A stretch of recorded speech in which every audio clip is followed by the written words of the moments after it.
지금부터는 허주연 변호사와 함께 울산 사고 소식 전해드립니다. 오늘이 사고가 발생한 지 사흘째입니다. 아직 철근 더미 아래 사망자 1명을 포함해서 5명이 매몰돼 있습니다. 울산 화력발전소 보일러타워 붕괴 사고 구조 상황부터 살펴볼 텐데요. 현장에서 소방 관계자 설명 듣고 오시죠.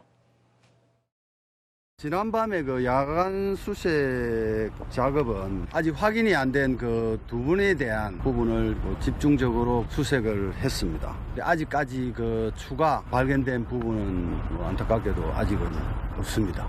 접근이 굉장히 어렵습니다. 외형이나 내형이나 사람이 볼 수 있는 부분까지는 거의 다 봤다고 이렇게 보시면 되고, 발견된 그분들을 꺼내기가 굉장히 어려운 구조로 되어 있습니다. H빔이 이렇게 눌려 있다든지 그런 부분이 있습니다. 대형 크레인이 와가지고 어떻게 든다든지 이렇게 갈 때까지는 상당히 구조하기가 상당히 좀 어렵다.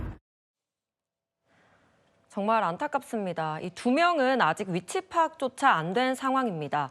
이틀째 소방당국이 밤새 수색을 했는데 설명을 들어보니까 소방대원들이 일일이 손으로 철근을 헤치면서 구조 작업을 벌이고 있다는 겁니다. 허주연 변호사님, 이 옆에 이 무너진 게 5호기잖아요. 옆에 있는 4호기, 6호기가 붕괴될까 봐 그 우려 때문에 대형 크레인을 못 쓰고 있었는데 이제 쓸 수 있다면서요? 그렇습니다. 이게 지금 보일러 타워가 80년대에 만들어진 것이고 2022년에 이미 사용이 중지될 정도로 굉장히 노후화된 구조물이기 때문에 네. 이게 사실 언제 무너져도 이상하지 않은 상태였다는 겁니다. 그래서 5호기가 지금 무너져서 그 잔해 밑에 실종자를 비롯해서 깔려 있는 상황인데, 요 구조자들이 깔려 있는 상황인데, 만약에 여기에서 좀 적극적으로 수색 작업을 하러 들어가다 보면 이 5호기뿐만 아니라 옆에 붙어 있는 4호기, 6호기도 같이 무너질 우려가 있기 때문에 크레인이라든가 중장비를 동원하기도 어렵고 적극적으로 이거를 철근들을 헤치고 들어갈 수가 없는 상황이어서 손으로 파면서 구조하는 그런 방법까지 쓰다 보니까 이게 구조 시간이 너무 지체가 되는 거예요. 아직 골든타임이 남아있는 상황에서 고육지책으로 4호기와 6호기를 발파해서 완전히 위험 요소를 제거해놓고 적극적인 구조 작업에 들어가겠다는 전략을 세운 것이다. 네. 이런 생각이 듭니다. 그런데 문제는 뭐냐면 4호기와 6호기를 이 발파하는 과정에서 인접해 있기 때문에 이 진동이라든가 이런 것들이 전달이 돼서 이 5호기가 무너져 있지만 추가적으로 더 무너진다라든가 아하. 그 안에 깔려있는 실종자가 또 다른 부상을 입을 위험성까지도 고려가 돼야 되는 상황이거든요. 네네. 그런데 지금 시간은 시간은 지체가 되고 있고 구조 작업 속도가 너무 나지 않으니까 유가족들도 이 부분에 대해서 굉장히 무거운 마음으로 정말 어쩔 수 없는 고육지책으로 일단 발파 작업에 동의를 한 상황이라는 생각이 들고, 예. 그리고 지금 현장에서 오늘 오전에 빗방울까지 떨어지고 있다고 합니다. 네. 이런 여러 가지 여건들이 구조 작업을 더 더디게 만들고 있는데 아직까지 골든타임 남아 있습니다. 그렇기 때문에 포기하지 말고 희생을 최소화하는 방향으로 이 전략이 주요하기를 바라봅니다. 예, 꼭 좀 속도가 났으면 좋겠습니다. 그동안은 계속해서 구조 작업에 난항을 겪어왔거든요. 최 교수님, 네. 심지어 눈앞에 매몰자가 보이는데도 손 쓸 수 없는 상황이었다면서요? 그렇습니다. 그저께 오후에 있었던 일인데 구조대가 구조물이 요즘 철골이 너무 많아가지고요. 철골 네네. 때문에 들어가기가 너무너무 어려운 거예요. 그리고 추가 붕괴도 위험성이 있기 때문에 접근하기가 어려웠는데 저 장면인데요. 예. 상체 일부가 끼었고 팔과 이 흉부 쪽이 끼어 있는 분을 발견하게 된 거예요. 네. 40대 남성이신데 이분 같은 경우에 대화가 가능한 수준이었고 30m의 거리를 철근을 뚫고서 들어간 거예요. 지금 저 예. 들어가서 모포로 전달해서, 왜냐하면 체온이 떨어지면 안 되니까요. 예. 두 번째는 진통제까지 전달해서 진통제도 놔드렸어요. 이게 고통이 너무 심하니까. 그렇게 해서 계속 버티고 12차례에 접근을 해서 계속 말도 시키고 이렇게 했는데 네. 더 이상 직진을 못한 이유가 추가 붕괴 위험 때문에 그래요. 아. 그렇게 되면 소방관들까지 위험에 빠질 수 있거든요. 예. 그래서 계속 구조를 시도했는데 결국은 어제 오전 4시 53분쯤에 사망하고 말았습니다. 너무 안타까운 사실인데요. 문제는 김 씨와 함께 발견된 또 다른 근로자가 있었는데 그분도 결국 사망했다는 소식이 들어오고 있고요. 아직 2명이 남아 있습니다. 위치는 아직 파악이 안 된 상황이긴 한데요. 소방당국은 드론, 음향 탐지기, 그다음에 열화상 카메라 등을 동원해서 어느 곳에 이 2명의 생존자가 계시는지를 찾고 있는 상황이고요. 내일 오후 2시까지가 골든타임이에요. 72시간이거든요. 예. 그 전에 꼭 찾아내서 생존자를 찾아내서 우리 앞에 정말 기적적인 일을 볼 수 있는 기회가 있었으면 좋겠습니다. 네, 이렇게 필사의 구조 상황이 펼쳐지고 있는 가운데 사망자들의 사연이 또 속속 알려지면서 안타까움을 더하고 있습니다. 자, 한 사망 작업자의 아내는요, 결혼식도 못 올릴 정도로 바삐 일했던 이 남편의 갑작스러운 비보에 좀 눈물을 흘렸다는 사연이 전해지고 있어요.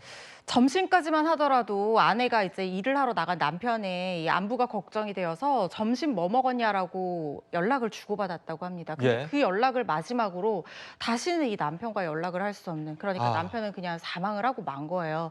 그런데 이 숨진 40대 전 씨가 19시간 동안 매몰돼 있다가 안타깝게 목숨을 잃었는데, 이분이 서울에서 원래는 정육점을 운영을 하다가 코로나19 때문에 사정이 어려워져서 폐업을 하고 거제시로 이사를 했다고 합니다. 올해 초에 조선소에서 일을 하다가 반도체 관련한 새 일자리를 또 구하면서 좋은 소식을 들었다고 해요. 그런데 이 취업이 잠시 미뤄지면서 공백기가 생기니까 예전에 건설 현장에서 일했던 근무 경험을 살려서 한 푼이라도 생활비를 더 벌어보겠다고 일용직 노동자로 현장에 갔다가 그만 변을 당한 상황이거든요. 근데 친척 얘기에 따르면 일이 너무 치여서 살아서 결혼식조차 올리지 못하고 혼인신고만 하고 부부가 이렇게 오순도순 살고 있었는데 예. 이렇게 남편은 그만 일용직으로 일을 하던 그 현장에서 목숨을 잃고 만 건데, 지금 사망한 노동자들이 하청업체 근로자들이거든요. 위험의 외주와 죽음의 외주와 문제 많이 지적이 되어 왔는데, 일용직으로 이렇게 나가면 현장의 구조라든가 위험성이라든가 이런 거에 대해서 충분히 숙지를 해야 되는데, 그런 것들을 대충 건너뛰고 빨리빨리 작업에 투입이 돼서 진행이 되고 이런 경우들이 많거든요. 근데 이러면 안 되는 거거든요. 이게 안전수칙을 제대로 안 지키는 건데, 혹시나 이번 사고에서도 이 일용직 노동자들에게 그런 현장 구조의 숙지라든가 안전수칙에 대한 전달이라든가 이런 게 미흡한 부분은 없었는지 돌아봐야 될 거라는 생각 듭니다. 네, 정말 열심히 일을 하셨던 분인데 정말 안타깝습니다.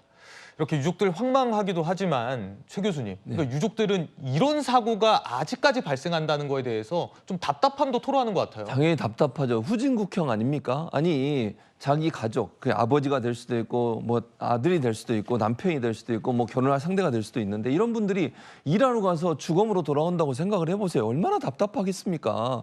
내 가족이 멀쩡하게 아침에 건강한 모습으로 일터에 갔는데 다시는 못 만난다고 생각하면 그게 세상입니까? 그게 나랍니까 대체? 이런 생각이 안 들겠어요?